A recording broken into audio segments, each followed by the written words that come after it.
থানায় গিয়ে শালা আমাকে কথা বলে দেবে নইলে শালা পুলিশে ধরা পড়ব শালা বস্তিতে এসে একটু শাস্তি করব সালাম জানাই ছেও পাই নাই আর আগে ওই 32 জনের সঙ্গে শালা আমাকে হাসপাতালে বেড়ে শুনবে না না না তার আগে শালা আমাকে পালাতেই হবে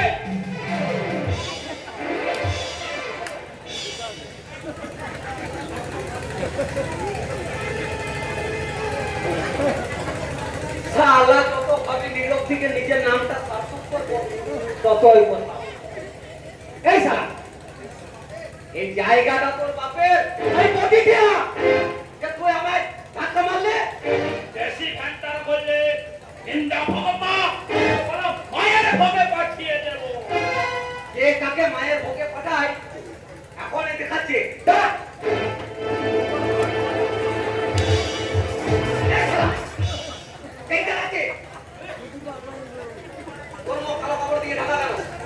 সঙ্গে আক্রমণ বলছে মুখের বাঁধন খোল আরে পুলিশ তার আগেই তোর মুখটা আমি খুঁজে মেরে বন্ধ করে কর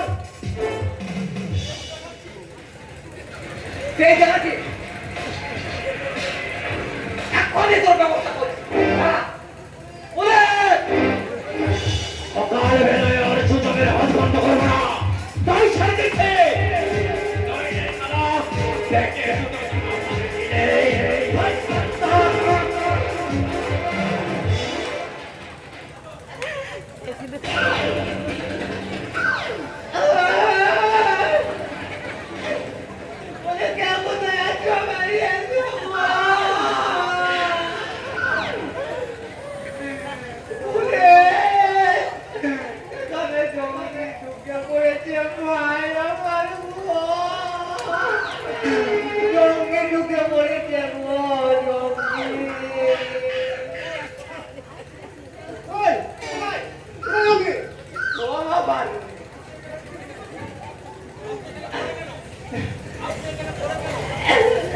কেউ কেউ হাত করে পড়ে থাকে না মুখে কালো কাপড় জামা ওই কতর কেউ বাবা রে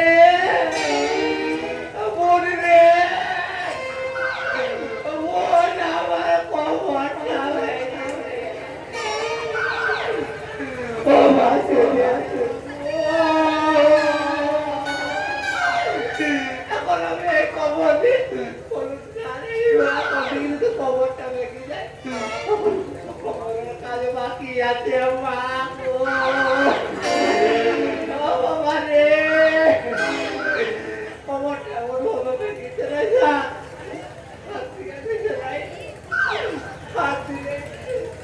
ও বাবা রে আমার খবরটা বেঁকে দিয়ে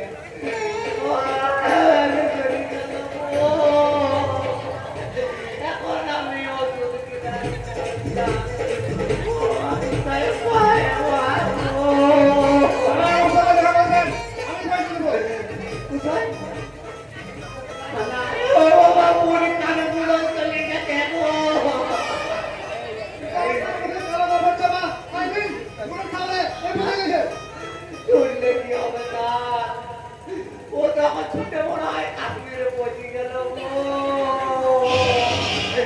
নয়তো তার বর ফাদার রত্নাকর বাবুর বেড়াইছে ও বাবা রে পৌঁছে গেল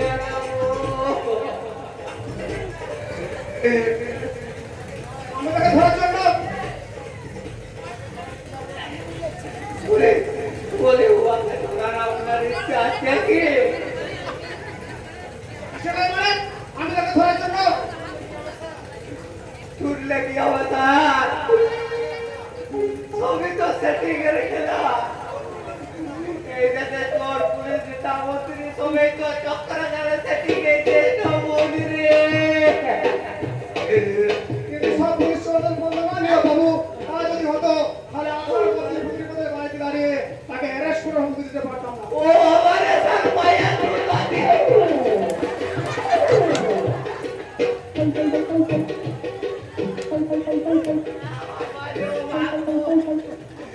আপনার মতো কিন্তু পুলিশ অফিসার আছে বলে আমাদের মতো সাধারণ মানুষ ঠিক আছে নাহলে উনি কবে ঢুকে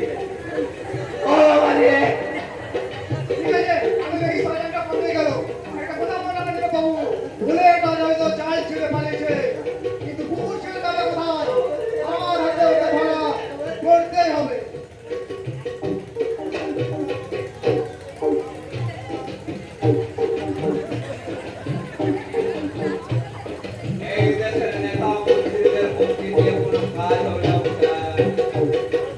কারণ দেশের জনগণ ওদেরকে লাইসেন্স দিয়ে রেখেছে চুরি ডাকাতি খুব খারাপি আর খুনকারী ধান্দা করে দেশটাকে চুষে খেয়ে কানে যাবে পড়া নির্বিচার সত্য কথা বলবেন না বাবু, এটা বিপদ হতে পারে।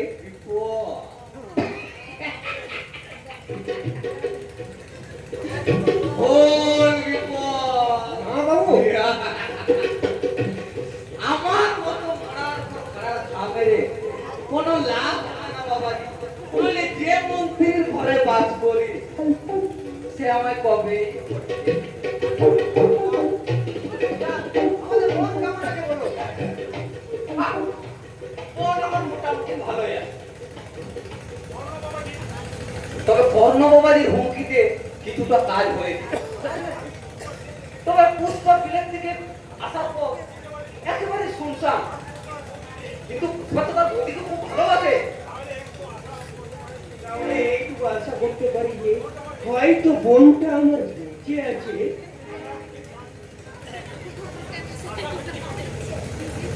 আচ্ছা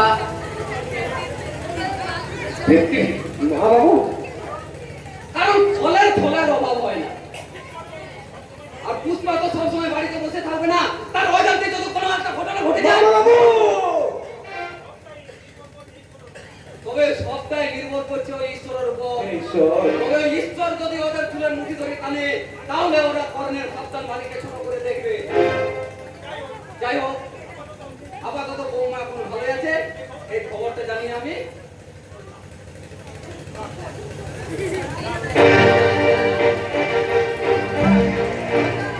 সুসংবাদ পাওয়া গেল। এদিকে কর্ণটা যে কি করছে ওকে নিয়ে যত আমার ভয়। কেন দাদা? কর্ণকে নিয়ে এত ভয় দেখাচ্ছ?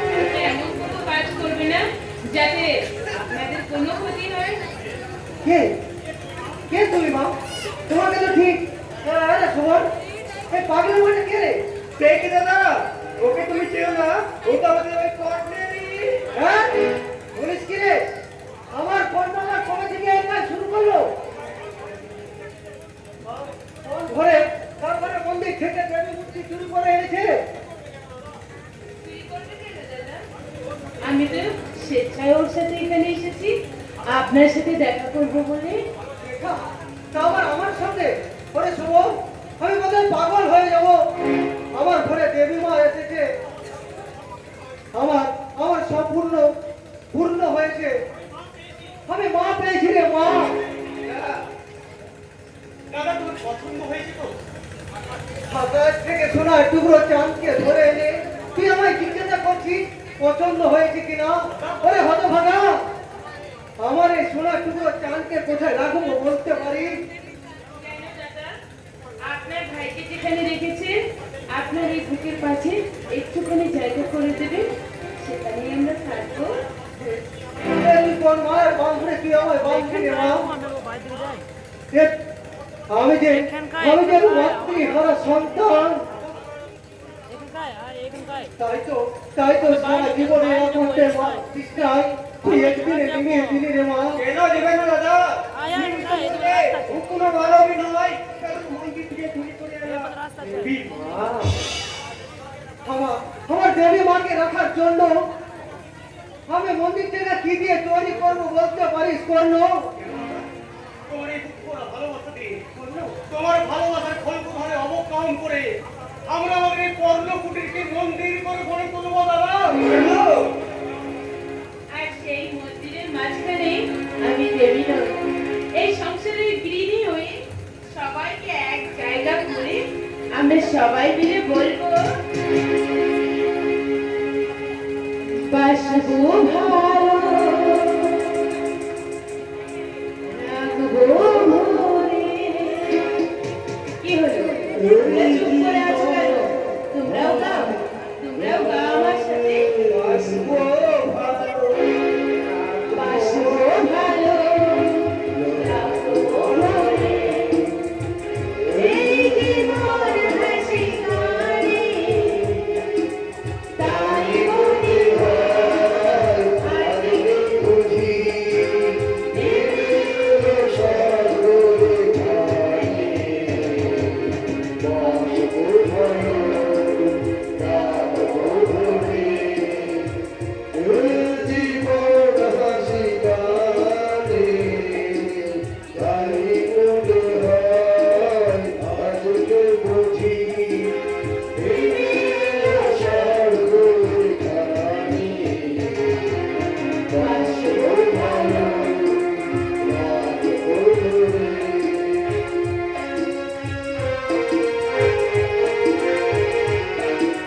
যখন দুঃখ কষ্ট বলে কিছু দেখবে না কত তোর বাড়িতে শুধু আনন্দ আর আনন্দ। আমার মনের মধ্যে যে ব্যথা বেদনা অশান্তির অগ্নি শিখা বলছে তা নিভবে কিভাবে শশীকান্ত? আমি কেমন করে ভুলে যাবো আমার হারিয়ে যাওয়া বড় ছেলে জয়ের কথা? কেমন করে আমি ভুলে যাব আমার 14 বছর জেল খাটার কথা? আপনি যখন বুঝতে পেরেছেন যে বাবু বিশ্বাস আপনার বড় ছেলে জয়কে চুরি করেছে, কিন্তু প্রমাণ কোথায়? আমি কি দিয়ে মানুষকে বোঝাবো যে আমার বড় ছেলে জয়কে আমি নয়, ভুল করেছে ওই মুখোশধারী শয়তানটাই? যদি সে খুন হয়েই থাকে তাহলে তাহলে খুন করেছে তাকে ওই শয়তানের অত্যাচার বিশ্বাস। কে মুখোশধারী শয়তান মিস্টার শিবম প্রসাদ সেনগুপ্ত? কাকে মুখোশধারী শয়তান বলে দাঁড়িয়েছে? তুমি একজন আদর্শগত শিল্পপতি। বিজয়, কি বলছিস তুই বিজয়? তোর কথা তো আমি কিছু বুঝতে পারছি না। পারবে কি করে? হয়তো তোমার ভদ্রতার মুখোশ যার আড়ালে লুকিয়ে থেকে যেমন তুমি কাউকে পড়া দাও না, তেমনি তুমিও কাউকে চিনতে পারো না। গদ্যমুখ এই বাবা প্রমাণ করতে পারে না উনি তোমার গুরুজন, উনি তোমার বাবা না। ওটাই আমার লজ্জা। ওই ঘৃণায় আমার এই উঁচু মাথাটাকে মাটিতে মিশিয়ে দিচ্ছে। আমি বুঝতে পারছি না আমি মানুষ নাকি কোনো চলমান রোবট। কিন্তু এখন তো বুঝবে গদ্যমুখ অত প্রমাণ করো, সব সত্যি কথা বলুন। বলবে না, বলতে পারবে না, কারণ তো চুপ করে থাকাটা তোর ভবিতব্য। কারণ আমার একটা প্রশ্নের উত্তর দিলে ওকে ওকে আমার হাজারটা প্রশ্ন আবার বৃদ্ধি করবে। প্রশ্ন উত্তর ওর কাছে নেই। চুপ করে আছেন কেন গদ্যমুখ? অত প্রমাণ করো, সব সত্যি কথা বলুন গদ্যমুখ, সব সত্যি কথা বলুন। না না না, আমি বলবো না। কেন বলবো? কাকে বলবো? কে শুনবে আমার কথা? সেদিন আমার বিবাহিত স্ত্রী আমার কথা শুনেনি, পুলিশ প্রশাসন জজ সাহেব সেদিন আমার কথায় কর্ণপাত না করে আমার একতরফা বিচারে আমার 14 বছর জেল হয়েছে। তখন যখন আমার কথা কেউ শোনেনি, তখন আমি আজকেও কাউকে বলবো না। বলবে কি করে? তাহলে তাহলে যে তোমার ভদ্রতার মুখোশ খসে পড়বে, জনগণের কাছে প্রকট হয়ে যাবে তুমি একজন মানুষ রূপী জীবিত শয়তান। বিজয়! বিজয়! এই তুমি তুমি একজন শয়তান। এই তোর শিক্ষা, এই তুই বিলেত ভালো ডাক্তার বিজয়, আজ তোকে আমি এমন উচিত শিক্ষা দেব। তুমি একজন বেচনবা, একজন চালক সন্তান। যে যে সম্মান একটা পদের কুকুরে আছে, সেই সম্মান তোমার মধ্যে নেই। তাহলে তুমি আমার গায়ে হাত তো করে কে? এত সব তুমি পেলে কোথায়? তুই আমি দাদা বলে রেখেছিস সেই অধিকারে, তাই তুই আমাকে যতই অপমান করিস না কেন, এই ভগবান তুলো বাবার অপমান কিছু আমি সহ্য করবো না রে বিজয়। বাবার অপমানের কথা দিতে আজ তোকে আমি তুই তুই আমার ছেলে গায়ে হাত দিবি না। আমি তোকে নিষেধ করছি। তোমার আমি কোনো কথা খুলবো না বাবা। বাবা বলে যখন তোমায় আমি দেখেছি, তখন তোমার সেই সম্মান রক্ষা তো ওকে আজ আমি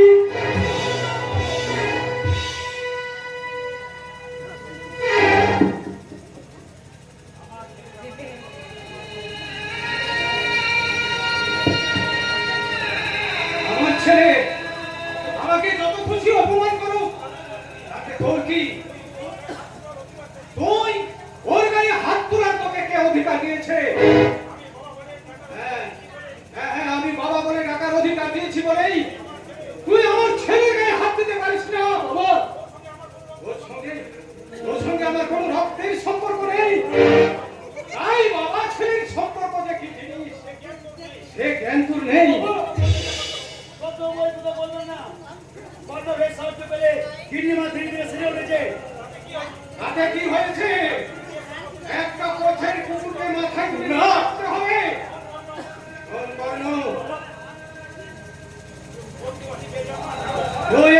বস্তিবাসী বেদনা যার সংগ্রাম, তাই রক্তের সম্পর্ক, বংশের গৌরব অভিজাত্য কি যে জিনিস তা তুই বুঝবি না। তাই তোকে আমি এই বাড়ি তাই তোকে আমি এই নর্দমা রাস্তা খুলে ছুঁড়ে ফেলে দিলাম। আজ থেকে তুই এই বাড়ির সীমানায় আসবি না। Out out I say you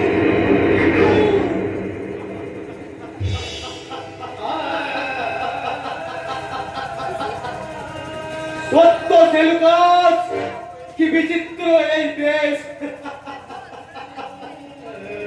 শুনেছি সম্পর্কের বন্ধনটা নাকি মায়ার বন্ধন, তাই সম্পর্ক ছেড়ে মায়ার বন্ধন কাটে না। কিন্তু আজকের সমাজের মায়ার বন্ধন এত মায়াবিনী হলো কি করে? কেউ কি আমার প্রশ্নের উত্তর না না না, কারণ আমি যে একটা পেছন মা, চারণ সন্তান। আমার চেয়েও একটা পথের কুকুরের সম্মান হবে বেশি।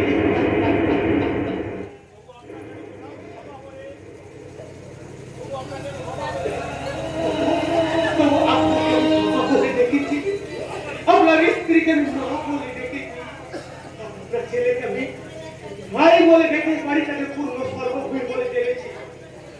তাই যাওয়ার সময় এই পূর্ণ সর্বভূমিকে আমার শেষ প্রণাম জানিয়ে যায়।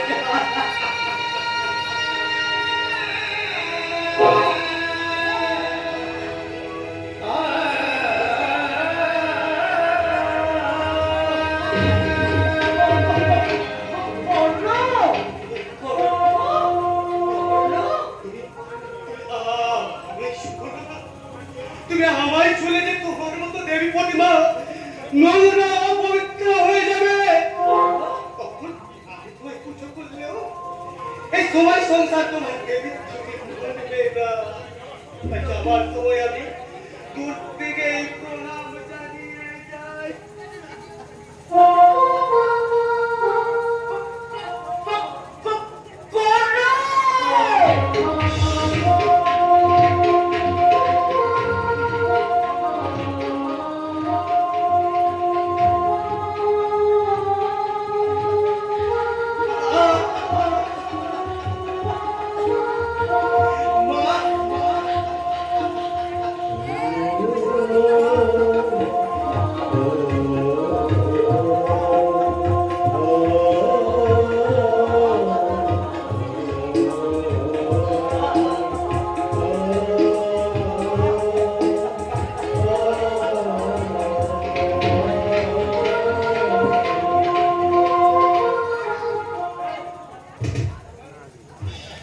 কর্ণ কর্ণ বলে সে অঙ্কর কর্ণ বাচ্চা, তোমার কর্ণ এখন সব হারিয়ে চোখে জলে ভাসছে। মিথ্যা কথা। সুমন, এটা বলে কি রে? আমার কর্ণ নাকি চোখের জন্য হাসছে? যাদের মদ গাঁজা ভাঙতে দিন কাটে, তাকে একটু বেশি আর কি আশা করছিল না? ও বেটা হয়তো একটু বেশি কানে মেরেছে দাদা। না, আমি এখন মজা করা খাইনি। তোমরা বিশ্বাস করো, আমার কথা একটু মিথ্যা নয়। আর সেই খবরটাই আমি তোমাদেরকে দিতে এসেছি। কি খবর? শিল্পপতি শিববাবু দাসের পুত্র কর্ণের সঙ্গে সব সম্পর্ক ত্যাগ করে কর্ণকে বাড়ি থেকে তাড়িয়ে দিয়েছে। কর্ণ পেয়েছিল তার মা বাবা ভাই সমেত সুখের সংসার। ওই চেষ্টায় শিবপ্রসাদ বাবুর বাগানে স্ত্রী ধীরে ধীরে সুস্থ হয়ে উঠেছিল। এটাই তো যুগ ধর্ম দাদা। ওরা বড় লোক, লেখাপড়া কেন শিক্ষিত ভদ্র লোক, ওরা ওদের দরকার মতো আমাদেরকে মাথায় তুলে না যাবে। দরকার ফুরিয়ে গেলে সমাজের আবর্জনা বলে উঠে ফেলে দিবে ওই ডাস্টবিনে। ওই কর্ণের ব্যাপারে ওই একই ঘটনা ঘটেছে। দেখুন, আমরা ভালো খারাপ যেটাই কাজ ঘটনা করো, ওদের কাছে আমরা গরিব বস্তিবাসী ছাড়ালো অশিক্ষিত জানোয়ার। তবু তোর কথা মানতে আমার কষ্ট হচ্ছে বলে যে শিবপ্রসাদ বাবুকে স্ত্রীকে একবার মা বলে ডেকেছিল, তারই যে কর্ণকে কুকুরের মতো তুর করে তাড়িয়ে দিল। দাদা,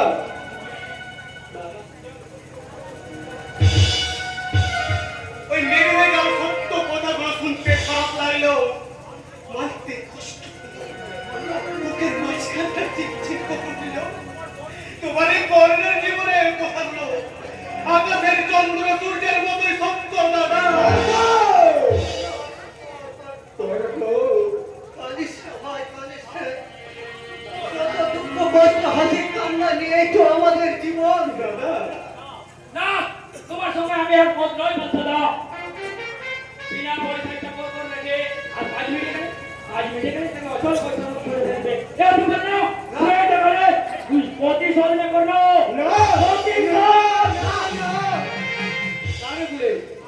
জানে বলে ওরা কথা করতেও ভদ্রলোক হিসাবে বেইমানি করতে পারে, কিন্তু আমি এক ইচ্ছাদের বাবা মা ভাই বলে ডেকেছি, যাদের আমি পৃথিবীতে সবথেকে বেশি আপন বলে ভেবেছি, তাদের উপর প্রতিশোধের খাড়া তুলে আমি আমার বিবেকের কাছে কিছুতেই ছোট হতে পারবো না রে বলে। তুই ঠিকই বলছিস কর্ণ। ওরা যত ভুল যত অন্যায় করে করুক, তবু ওদের উপর প্রতিশোধ নেওয়ার চিন্তা তুই মাথাতে আনিস না ভাই। নিশ্চয় নিশ্চয় তুই আমার ভাই। তুই একদিন গিয়ে বলেছিলি না, আমি সূর্যের মতো হব উজ্জ্বল, আকাশের মতো হব নির্মল, মুছে দেবো বুকে টেনে নিয়ে এ অসহায় মানুষের চোখের জল। মনে আছে দাদা, মনে আছে, এবং সারা জীবন মনে থাকবে। আমি চিরকাল নিচে ঠকবো, কি বললো তো ঠকাবো না দাদা। আমি নিচে আঘাত পেয়ে বাঁচবো, কিন্তু কারুকে আমি আঘাত কাটবো না দাদা। তাহলে তুমি বেজন মা যার সন্তান হয়ে চিরকালে বস্তি রাস্তা করে পড়ে থাকবে, কোনোদিনও এই সমাজে মাথা উঁচু করে দাঁড়াতে পারবে না। কারণ কারণ তুমি বুদ্ধিমান ঠিকই, কিন্তু কিন্তু তোমার এই বুদ্ধিকে ঠিক জায়গায় কাজে লাগাতে পারোনি। তুমি যদি আমার দলে কাজ করতে, তাহলে এতদিন তুমি মাথা উঁচু করে বাঁচতে। এই কর্ম যে ভুল করেছে, সেই ভুল করতে আমি আর দেবো না। এবার এবার কর্ম তোমার দলে জল দেবে।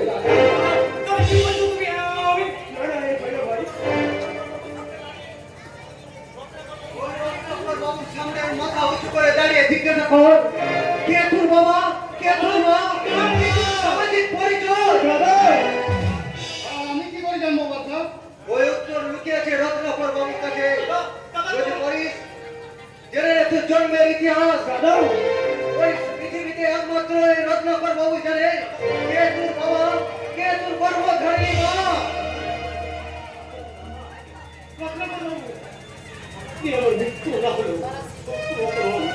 তাই আমি আপনার কাছে কোনো বিরতি করে বলছি, আপনি আমায় বলুন, আপনি কোথা থেকে আমার চুরি করছিলেন, আর কে বা কারা আমার বাবা মা? এত কিছু যখন জেনে গেছো, তখন আর লুকোচুরি খেলা খেলে লাভ কি? হ্যাঁ, তোমায় আমি শিশুকালে চুরি করেছিলাম, তবে তবে কে বা কারা তোমার বাবা মা তা বলা যাবে না।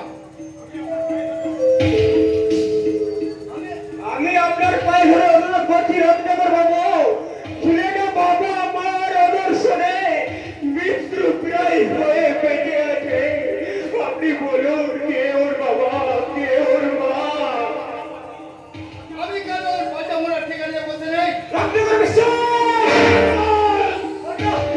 এই মুহূর্তে সম্পর্কটা না বললে তোমাকে আমি শেষ করে দেবো।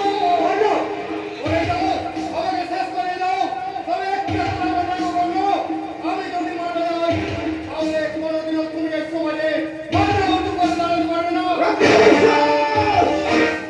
সারা জীবন তুমি এই মাথা নিচু করেই বাঁচবে।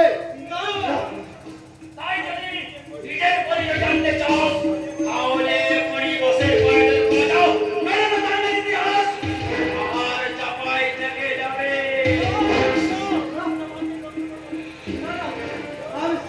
আমি ওর হয় ক্ষমা চাইছি রত্নাকর বাবু। ও হালকা বুদ্ধি দিয়ে কি না কি বলে ফেলেছে, আমি ওর হয় ক্ষমা চাইছি। দয়া করে বলুন কে ওর বাবা, কে ওর মা? বলতে পারি, তবে একটা শর্তে। আর সেই শর্তটা কর্ণকে পূরণ করতে হবে। সে সত্য যতই দুঃখ কষ্ট বেদনাদায়ক হোক না কেন, আমি আমার পিতৃমাতৃ পরিচয় পেতে, তাদের এখন চোখের দেখা দেখতে, না। তাদের বাবা মা বলে ডাকতে শর্ত পূরণ করতে না, করবে না। আরে শোন, তোর আসল মায়ের পরিচয় পেতে আর আসল মাইকে চোখের দেখা দেখতে হবে। এতদিন যাকে ওই নকল মা বলে রেখেছ, ওই সর্বয়াকে ছলে বলে কোথালে আমার হাতে তুলে দিতে হবে। এত বড় অন্যায়, এত বড় মহাপাপ তুই করিস না ভাই। যে গরিয়া নারীকে তুই একবার মা বলে ডেকেছি, তার মুখে অন্ন তুলে দিয়ে তারপরে মাথা রেখে সান্ত্বনা পেয়েছি, সেই মাকে তুই ওই শয়তানের হাতে তুলে দিস না ভাই, ওই শয়তানের হাতে তুলে দিস না। তুমি কি কর্ণকে ভুল পথে চালিত করছো বাচ্চাদা? তার মানে কোথায় বলে অন্যায় করা আর অন্যায় সহ্য করা দুই এক সমান। যত অন্যায় ওরা করছে করো, তবু সে একই অন্যায় একই পাপ আমাদের কর্ণ করবে না। নাকি ওর নিজেদের করবে, পুরো বিবেক মনুষ্যত্বহীন হতে পারে। আমরা করি বসতি বসে, সেই বিবেক মনুষ্যত্বকে সম্বল করে আমাদেরকে চলতে হবে।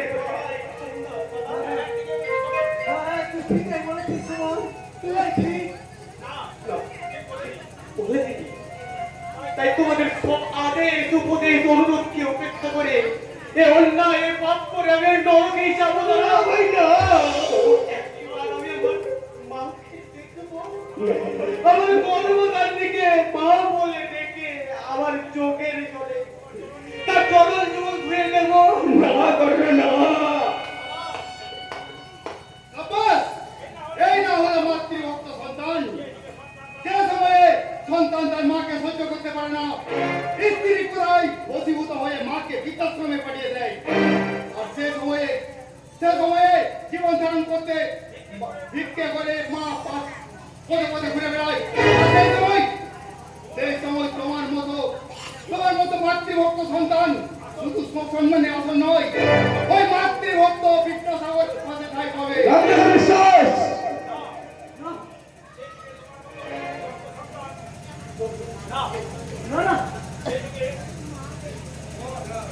বলো দাদা, বলো দাদা, তুমি চুপ করে আছো কেন? কিছু বলো দাদা, এত বড় অন্যায় পাপ করতে আমাদের কত ছুটে চলেছে দাদা। মায়ের মধুমাখা ডাক যদি কোনো সন্তানের কর্ণকুহরে প্রবেশ করে, তাহলে পৃথিবীর কোনো ডাক, কোনো শব্দ, কোনো কথা তার কানে প্রবেশ করতে পারে না। তখন আমি তোমায় কি করে বোঝাবো যে মাতৃহারা সন্তানের বুকে তার মায়ের জন্য কতখানি দুঃখ কষ্ট বেদনা অনুভূত হয়। আমি যে মাতৃহারা বেদনা সন্তানের করলো, তাই বলে কি করবো? তো অন্যায় মহাপাপ করবো। অন্যায় অধর্ম মহাপাপকে আমি আমার বক্ষকে ধারণ করে আমি চাই। আমি যখন মাতৃশোকে উন্মাদ সন্তান, তাই তো সমস্ত পৃথিবী যদি আমার বিরুদ্ধে রুখে দাঁড়ায়, সেই তো বাধাকে দোয়াতে ফেলে ছড়িয়ে আমি আমার মা যেতে চাই। আমি আমার মাকে চাই চাই চাই।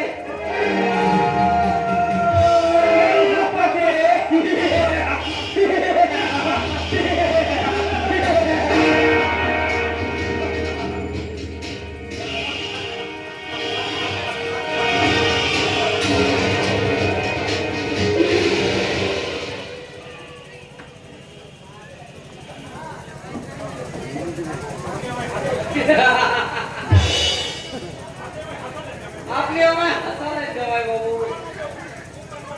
আমার মতো দোকান কাটা মানুষকে অপমান করবে আপনার ওই সেদিন ওরই বড় অপমানে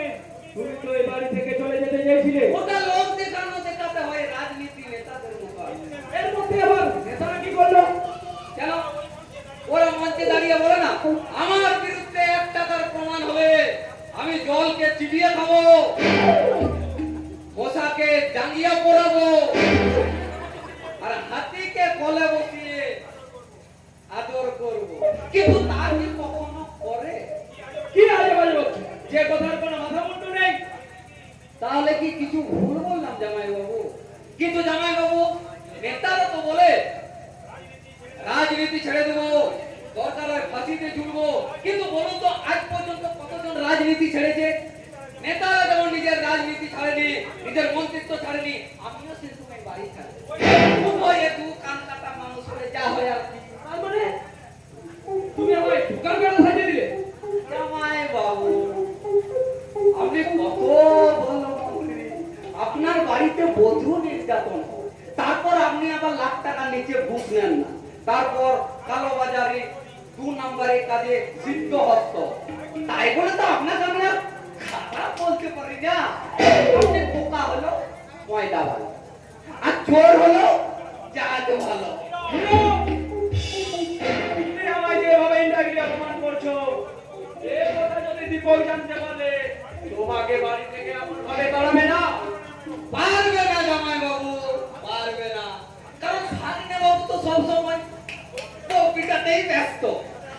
তাতে আমার কোথায় কান দেওয়ার মতো তার সময় কোথায়? আর কান থেকে চুপ বসলে ওকে মারতে মারতে বলে বল বল হাল দেবে তোর শান্তি কবে শেষ হবে?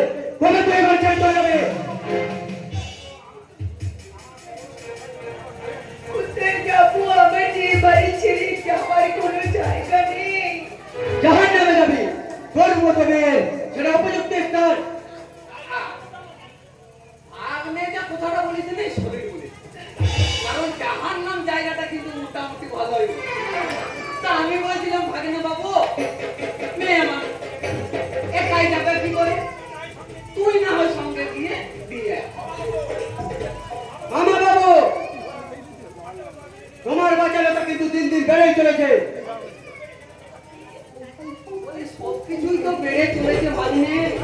এই যেমন ধরো চালের দাম, ডালের দাম, বিদ্যুতের দাম, প্যানের দাম, তাহলে সবই যেহেতু বাড়ছে, তাহলে আমার বাচ্চা বাচ্চা পারবে না কেন? তুমি আবার ওদের মধ্যে না ঘোরো। আসলে জামাই বাবু একে মানো, তারপরে আবার বাঙালি। তাই যে কোনো কোথায় বা কাজে যেখানে ভাত পাবে টক করে না।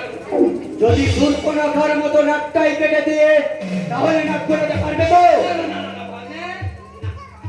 তাতে যে আমার আপু পাংচার হয়ে যাবে, তার চেয়ে বরং কাজে নিরুদ্যস্ত হয়ে এখান থেকে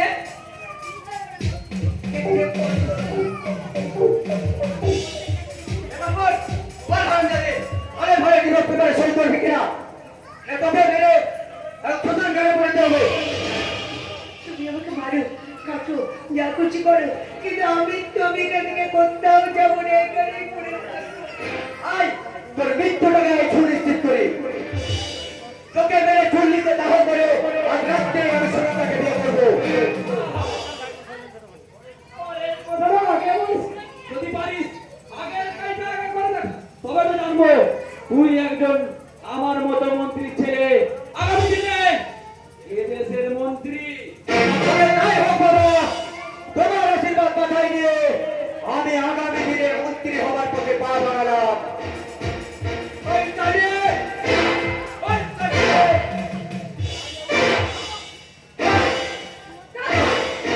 ছি দাদা, ছি, এসব কি হচ্ছে নাকি?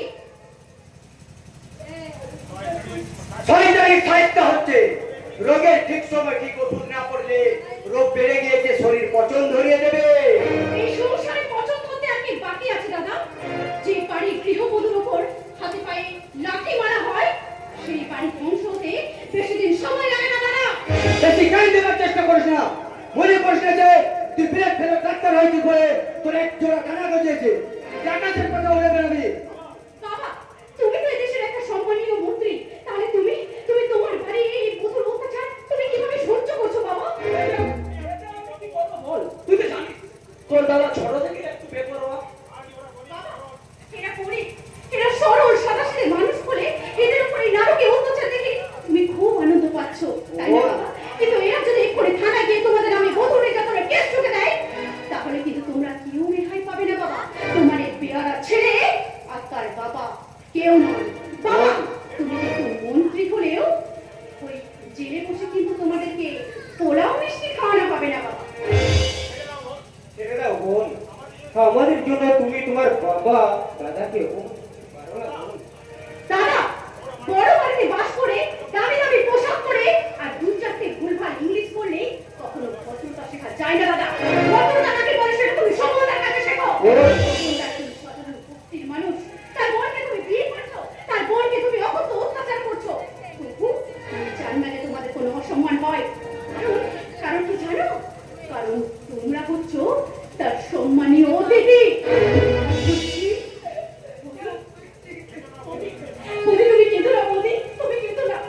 কিছু উপায় না পেয়ে নীরবে চোখের জল মুছতে মুছতে বাড়ি গেছি।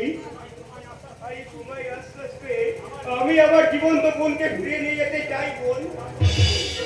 তারপর যদি ভগবান মুখ তুলে চাই। চাই মানে চাইতেই হবে। মা বাবু, নইলে বেটা ভগবানকে ছাড়বো কেন? এ কি নীরব, তুমি হঠাৎ বেলাতে চললাম জামাই বাবু। এই বাড়ির যত ভাত খেয়েছি তার চেয়ে অনেক বেশি খেয়েছি। কাঁদছো না, কাঁদছো না বাবু। খেয়েছি অনেক লাথি ঝাঁটা, কিন্তু সব কিছু সহ্য করো। আজ আমি নিতাই দত্তর থেকে বিরক্ত হয়ে বলেছিলাম কেন জানেন? কেন? আমার এই বাড়িটা বলি পায়ের জন্য।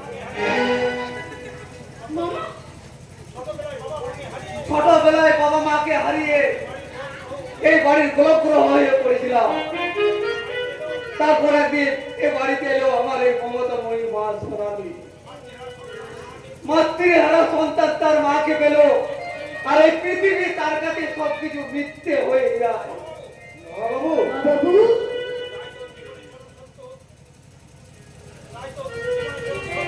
তাই তো এই চিরন্তন সত্য, এই মায়ের ছত্রছায়ায় থাকবো বলে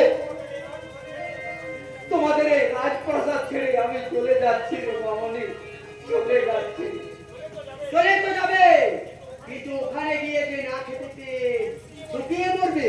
ভাগরে শক্ত দুটো হাত আছে, দরকার হয় মোট বলবো, রিক্সা চালাবো, পুলিগিরি করবো, তবু তবু এই বাড়ির অন্ন আমি আর মুখে দেবো না।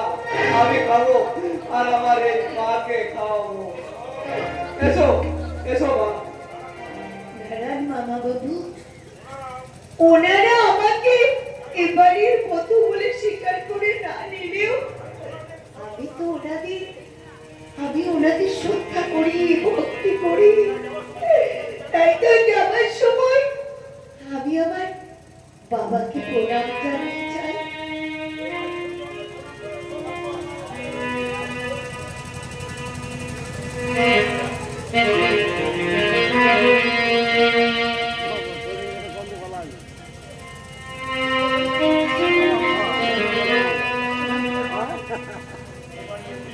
এবারের গুরুজনদের পাশে প্রণাম করার সৌভাগ্য আমার হলো না। এখন যে ভালো থেকো ভাই, খুব ভালো থেকো। আর তোমার এই হতভাগিনী বৌদির অনুরোধ, ঈশ্বরের কাছে প্রার্থনা করুন আমার যেন মৃত্যু হয়।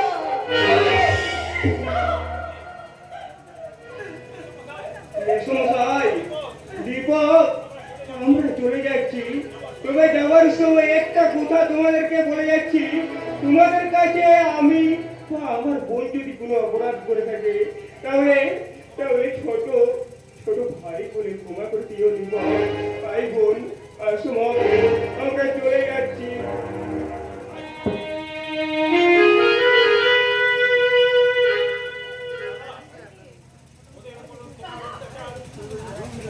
দাদা, ওদের উপর এত অপমান, অত্যাচার, লাঞ্ছনা করার পরেও ওদের কেমন তুমি দেখলে দাদা? শিখলে ভদ্রতা কাকে বলে, বুঝলে মনুষ্যত্ব কথার অর্থ কি? আমি কি দেখলাম বা শুনলাম তারপরে বলছি, তার আগে তুই বল, ওদের সামনে আমাদের বিরুদ্ধে অপমান করার তোর উদ্দেশ্যটা কি? লাখ লাখ টাকা খরচ করে তোকে বিলেতে পাঠিয়ে আমার কি লাভটাই হয়েছে? তুই বিলেত ফেরত ডাক্তার হয়েছিস নাকি? না বাবা, আমি হয়েছি শুধুমাত্র 10 টাকার বাজারে কেনা একটা সামান্য জিনিস। কি সেটা? আয়না। হ্যাঁ বাবা, সেই আয়না হয়ে আমি তোমাদের সামনে যতবার এসে দাঁড়িয়েছি ততবার তোমরা নিজেদের আসল রূপটাকে দেখতে পেয়েছো। তোমাদের এই নোংরামি, অসভ্যতামি, তোমাদের এই মেকি অবিচারতে নম্র রূপ দেখে তোমরা নিজেরা ভয়ে শিউরে কেঁপে উঠেছো। তোমরা নিজে উঠতে পারছো না, তোমরা কি করবে, কি তোমাদের করা উচিত? তাই নাকি? তাহলে তুই কি করবি ভাবছিস? তোমাদের এই নোংরা অভিজাত আর এই মেকি বংশমর্যাদা ছেড়ে আমি এই মুহূর্তে আমি বিজয়কে গিয়ে বিয়ে করবো। তারপর আমি বলে দেওয়ার চেষ্টা করবো যে এই বংশ আমার বিয়ে হয়েছিল।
এই দীপক কুন্ডু